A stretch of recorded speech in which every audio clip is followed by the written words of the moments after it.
On Monday, April 27th at about 8:25 p.m., we received a 911 call for a person who was injured in the Greenbelt near the Barton Springs Skyway area.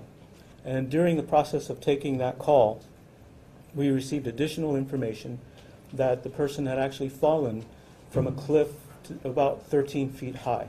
Our rescuers were reporting very rough terrain. Of course, we've had rain in the several days previous, so it was very slippery. There was a lot of shrubbery, and there were cliffs that were dangerous. So based on that information, our incident commanders and the crews who were on scene decided that the best way to extract the patient from that area would be to use Starflight and to use their hoist mechanism to do that.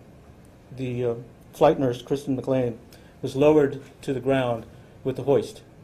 And she assisted in packaging that patient and preparing that patient for the extraction. And then shortly thereafter, the patient was lifted along with the flight nurse and were in the process of moving to a school where they were going to move that patient to another ambulance and effect the transport.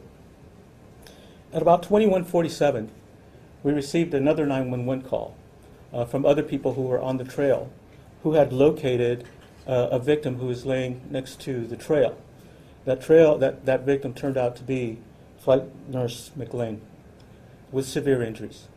We immediately began to respond units to that secondary location. We identified the flight nurse. We began resuscitation efforts, and when we discovered that they were not working, we did a pronouncement on the scene. The case is a little bit different, but we still have a process to go through, and again, man-machine environment. We divide that into those three sections, and what we'll do is investigate each area independently. The goal is accident prevention. We're not here to fine anybody or take a license or do any kind of preventive action. The board's position or charter, if you will, is accident prevention. No officials knew about Ms. McLean until they got the call from the people on the Greenbelt? Is that true? That's not true. I'm sorry if I misspoke or misled you in that process. The Starflight crew was aware that they were missing and had also initiated radio communications requesting assistance to begin a search. And right about the same time, we received that 911 call. Yes, sir. It's devastating.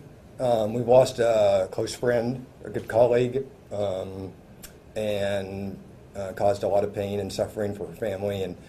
And it's also kind of shaken us to the core as far as what we do. The things that our crews go out and do require a lot of confidence and equipment and training and all of those things. And so there's a lot of self-doubt and a lot of self-reflection of how we're doing with that. So that's one of the reasons that we have not been taking calls, is we need to process through that.